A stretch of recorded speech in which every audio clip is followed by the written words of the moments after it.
It is Spooky Source Saturday. Oh, I don't know if you saw that I just manifested a cattail out of my ear.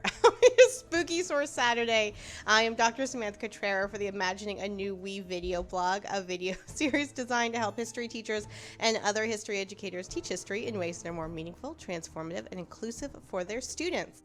Source Saturday is a series I have been doing since the fall, talking to historians and creators and archivists about particular sources and talking about how they can challenge a more traditional way that we often teach and learn history. And because I like a good theme and like an opportunity to buy a themed new dress, I put out a call for anyone doing spooky types of history. And I'm putting them together in this series of 5 different Source Saturday videos, Spooky Source Saturday videos, talking about things from graves to hauntings to like ghost walks, and like it's a very cool collection of things. And you know, I did not think that I was going to like learn more about history doing these like spooky conversations. I thought I would just like get to know different aspects of the history, but I have learned so much. And so this introduction is the same for everyone. Then we'll do the introduction for the individual speaker,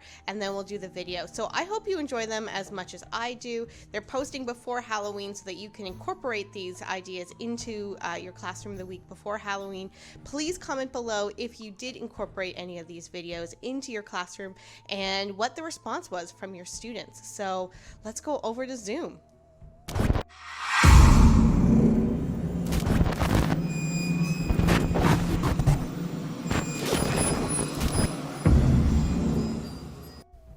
In this video, I'm talking with Robyn Lacy. Robyn is a historical archaeologist, and she's been working as a consultant for the last 10 years in this field of historical archaeology, which is really cool. I didn't even know that was a field that existed. She just went back to school to do her PhD, but she has a book that came out at the beginning of September called Death in Colonial North America, exploring internment practices and landscapes in 17th century British settlements. I was reading that. That's a mouthful. It's a really cool book. And you can see more about the book, but also more just general writing that Robyn has done on the website spadeandthegrave.com. This spooky series has led me down to many new websites that I did not expect to go down, but I've learned so much from the different sources, and I can't wait to talk to Robyn about the source that she has brought for us today. So let's go over to Zoom. Robyn, it is so wonderful to meet you. This is our first time meeting, which is really cool. That's one of the really cool things about this series, is that I get to meet so many new people. I am really excited about your work as a historical archaeologist, and I am really excited for the source that you brought. So before we begin, why don't you introduce yourself a little bit? Okay, thank you for having me. I'm Robyn Lacy. I'm a historic archaeologist, and I'm a first-year PhD student at Memorial University of Newfoundland as well. And I look at historic burial grounds and burial landscapes, and I just published my first book on my research, which is called Burial and Death in Colonial North America, Exploring Interment Practices and Landscapes in 17th Century British Settlements. Congratulations on the publication of that book. Thank you. It came out like last month, right? Like it came out in September?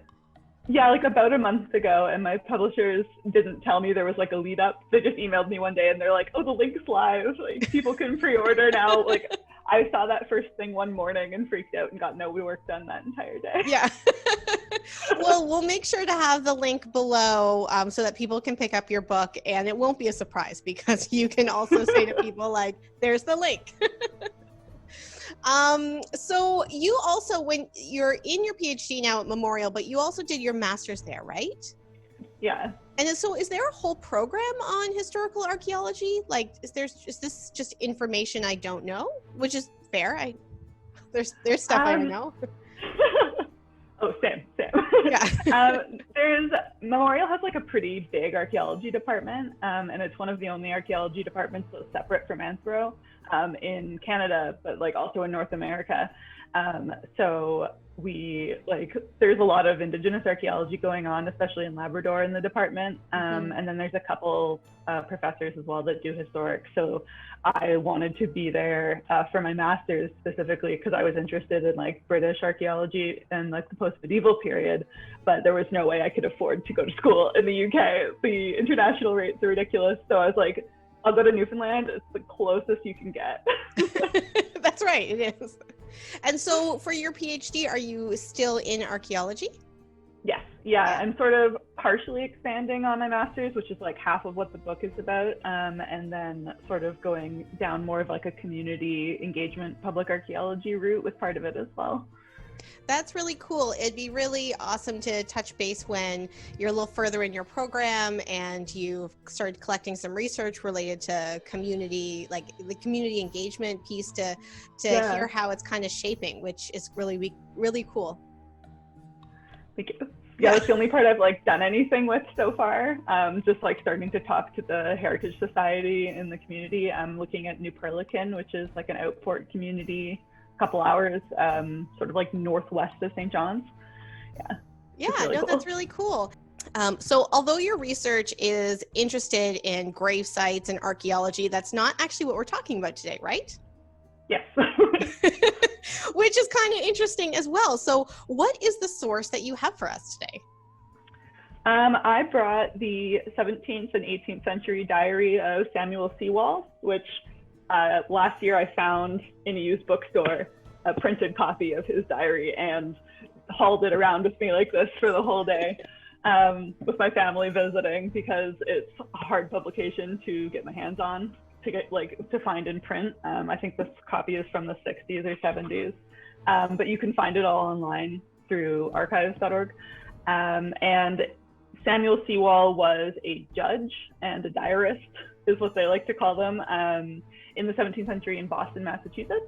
And he was one of the judges and sort of like figures who was partially responsible during the witch trials, which he later apologized for because he didn't enjoy his part in that. And he was also like, views at the time were a little bit more liberal for a Puritan, especially.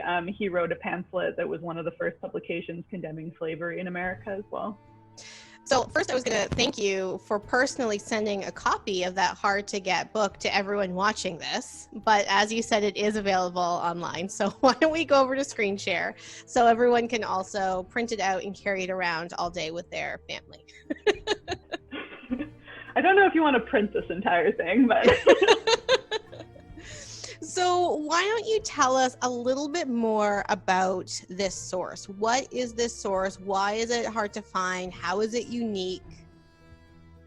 I'd say it's hard to find just because it's quite long. He recorded his diary from 1674 up until a few years before he died. In 1729, he stopped writing. It was pretty common for Puritans to keep diaries, and like because they felt like they couldn't like keep anything from the eyes of God, they had no reason to lie or write down anything that was untrue in their writing. But Samuel's diary is especially thorough.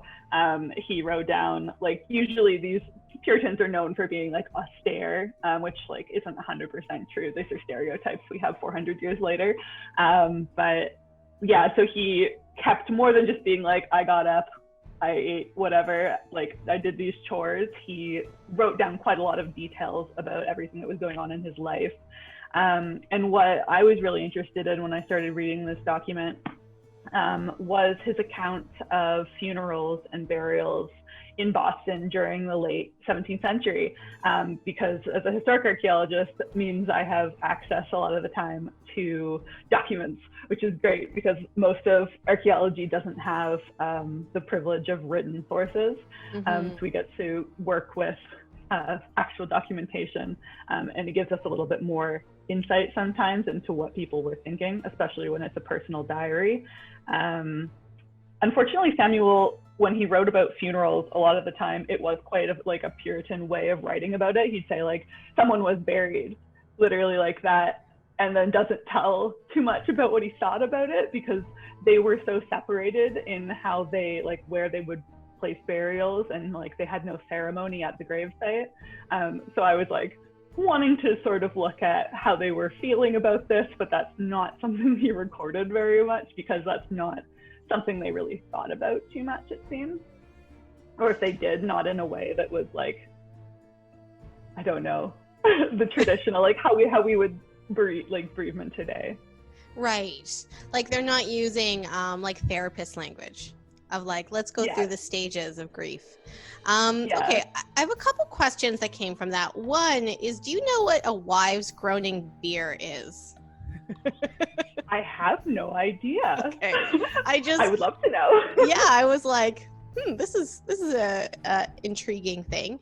The second thing is, when you were saying like the Puritans didn't really write things down because everything was kind of everything was supposed to be already seen by God.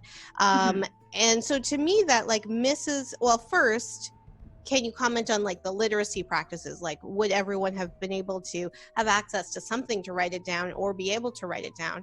But the other question is kind of related to that last idea about like, they're not using therapist language. Like the form of reflection, is it in there, but just in a way that we're not as familiar with? Like, do you see some of that as someone kind of trained in this field in a way that we might in 2020 would not be processing it? I believe so. I just opened to sort of a random page in my publication. It's 364, and he wrote on December 6th, 1696, that he buried their little daughter, and he cites a biblical passage, and sort of like it was a family member. So if we go to December 25th, 1696, we can see an entry about the death of his daughter, which has a little bit more like feeling in it, where he's like later places in the diaries, he's recording like his neighbors dying, and he'll be like, Mrs. Smith died, and that'll be it. That'll be like her funeral was on this day. That's it. Or like she was buried specifically, because they didn't really have funerals at this point, especially in Boston. But when he writes about his daughter, he mentions they buried her, and then specifically in the chamber, like in their own home, probably, because they didn't have churches either. They had like meeting houses. They read some Bible passages for her. And that is really interesting to me for my research, because I want to know sort of what the Puritan people at this time were doing in their grave sites, and sort of like how they were interacting with the burial itself as like an entity, and the funeral when it was happening. And this is sort of showing that they buried their child, but no service was held at the grave. They went home afterwards, and then they remembered her there, because the trope and the quote that's always used for Puritan burials is that the Puritan dead were buried in silence. Yeah, see, it's interesting because when we look at sources from the past, we are often interpreting, especially if we're not trained historians, as most high school students aren't. Yeah. It's really easy to be like, wow, that was really cut and dry. But one of the things I'm kind of hearing from you is to like read between the lines, right? Like, what would that be like to go back home? And what would it be like to not have something like a church service or a wake, if those are the practices people watching, for example, are familiar with? Did anything change in his writing after that we can also kind of extrapolate as something kind of interesting to understand about how people thought of the dead during this time period? Change in his writing regarding his children, or just how he talks about burials in general? Well, like, did he just go back and be like, okay, we did, like, now I brewed the wife's groaning beer again? He goes on for quite a bit, and he talks about coffins for his children and posthumous looking at like where they all went and everything, and prayer. So that's quite like more thought than he puts into how he typically talks about burial.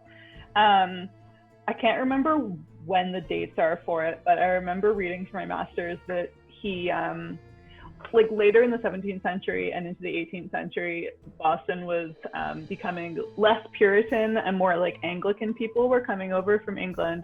So there was sort of like those factions of Christianity kind of sparring with each other. And there was some point where Samuel was at a burial, and he remarks in his diary that there was like a small metal cross nailed to the coffin, and he thought that was like obscene, that this like symbolism was being used in the burial ground, because that was like a non-Puritan thing to do, that was like too ostentatious, and he remarks about that because it clearly impacted him quite a bit. That's really interesting, because like what offends people when it comes to certain types of practices related to mourning and grief that you wouldn't think kind of touches that point. What is interesting to me here is also just kind of like, this entry also has like Mrs. Grinley dies in the childbed, which I assume, well, I shouldn't assume this, but the child may have died as well. And like in that same, in the same entry talking about his own daughter and then another son, like the prominence of children dying during this period would have been something that people would be very familiar with, which, whenever I go to an older cemetery and I see children's grave sites, it always makes me so sad. But it definitely is sad, but it also wouldn't have been quite as much of an anomaly as it is for us in 2020.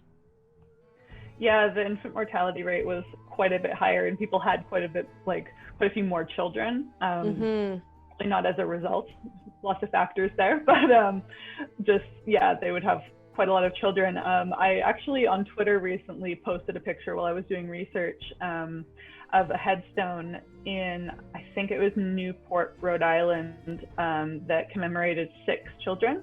And the headstone had 6 bumps. It's like the widest headstone I'd ever seen. So I posted a photo of it. And it was for children that they hadn't all died at the same time, which is good, but it was within like a couple years of each other. And what was really interesting was that there was little like the winged cherubs, like angelic children's faces over each name, representing like the souls of the children. And also that every other child listed on the stone was named Sarah, which was good. It's fun to see stuff like that. Yeah, that's weird. I mean, fine, no judgment. Weird. It's weird. My thought was that there was a Sarah, and then they had a son, and the first Sarah may have died. And then they had that's my daughter. thought too. Still weird. And then they named, yeah. So are there other things that you read from a source like this that helps us understand this period in ways that you're able to see as a historical archaeologist, in ways that someone like me or a student might not see, or might just like see this big book and get really intimidated? Are there other things that you see that you want to kind of highlight here? Yeah, so I like also get intimidated by gigantic sources. It's like, oh my God, I have to read that whole thing. But what's really good about when documents like this, and especially like old documents that are no longer under copyright, Samuel hasn't been around for 350 years or so, Nope. Is that when you can find them online, you can target word search them, and then you can read the sections that are actually like applicable to your research. So instead of having to go through 1,000 pages, you only have to go through like 300, which makes it a lot easier to break it down like that. But I think what sources like this can really show you is how people were living and how they were like thinking and feeling a little bit better. Archaeology tends to sometimes, like, you can get a sense of how people were living, but sometimes you lose a little bit of like the humanity behind it when you're just looking for ages and ages about like austere artifacts or like a building or something.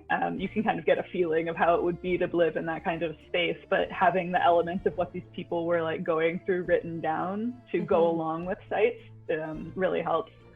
So when we can have documents that tell like they were doing these things in the burial ground, it adds this like element to like my research of looking at how people were using that type of space.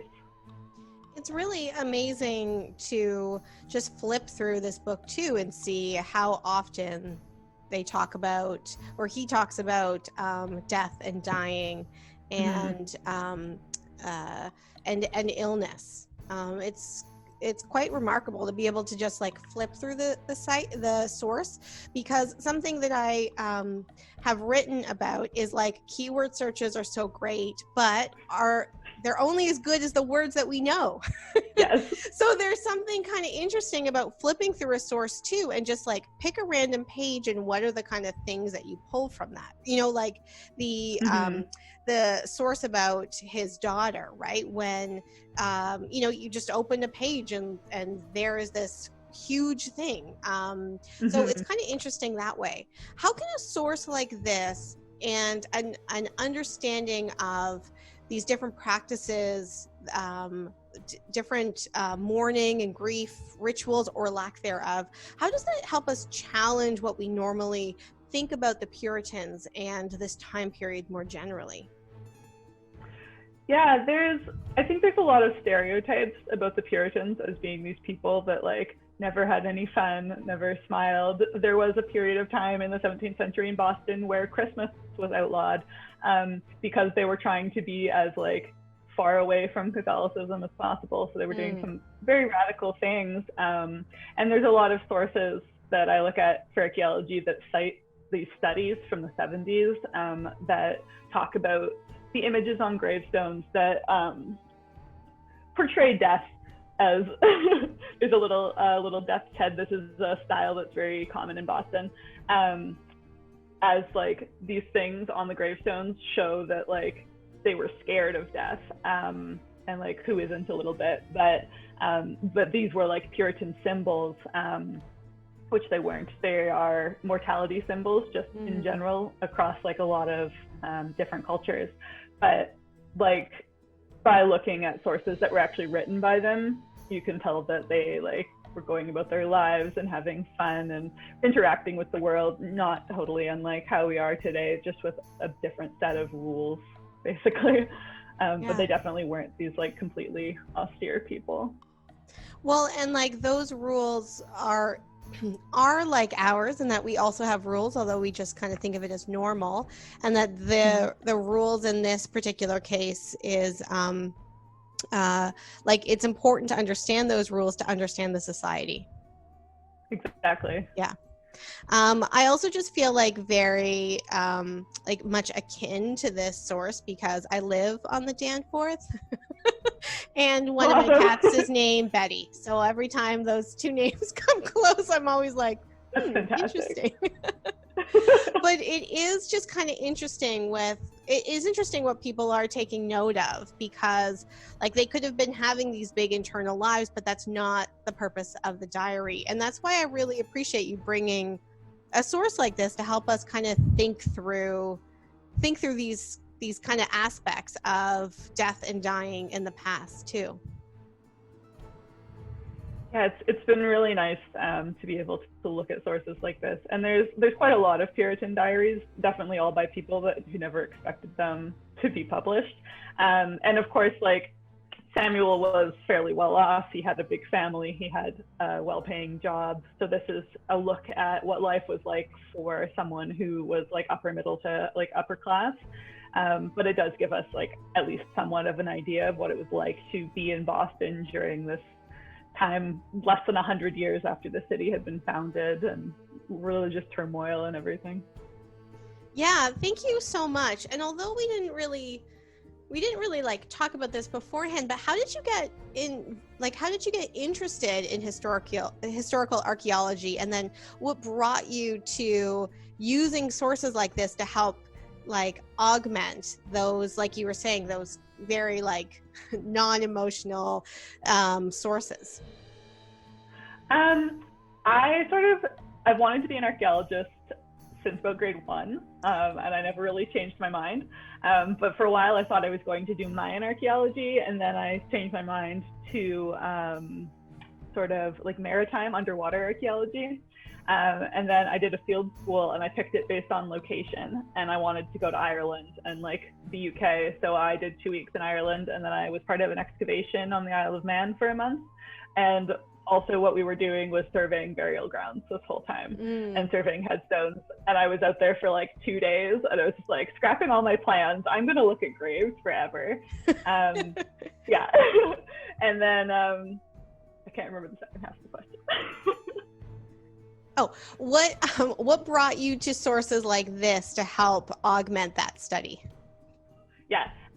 So for part of my master's research, I was looking at like burial landscape organization and sort of like, were these spaces and the relationship to where people were like actively living? Were they in the center of town? Did they sort of push them away from like out of view? If the settlements, a lot of early settlements had walls around them in the colonial period. So like, were they inside of the walls at all, or like, were they outside? And to do that, sometimes, like a lot of the time, there weren't maps for these early settlements. So I had to start looking at accounts to try and sort of figure out where they were even burying anyone, which sometimes works and sometimes doesn't. But then I started, getting into more diary reading and looking at like how they were feeling and like acting in the sites as well. You know, I talked to somebody else that looks at cemeteries, Canadian cemetery history, on Twitter, so we were talking about cemeteries. He was talking about newspapers, like how you can cross-list information on headstones with newspapers, mainly related to the 19th, and I mean, we didn't talk about this, but 20th century as well. And so I love this talk and complement to that, because like in what you just said there, we can also use diaries to think differently about places too, right? To look for things that we might not have looked for, like, are we on a cemetery? Perhaps, for example. Very often. Yeah, very often, yes. Robyn, thank you so much. This was really great. I really appreciate you taking part in this little series, and it was so wonderful to meet you. I can't wait to hear how your work progresses now that you have a chance to study it in these different types of ways in your PhD. Thank you so much. Thanks for having me. I'm very excited to actually like delve into my own research now. Okay, good. Well, keep us updated. Yes, I will. All right. Have a great day. Thanks. Bye. Bye.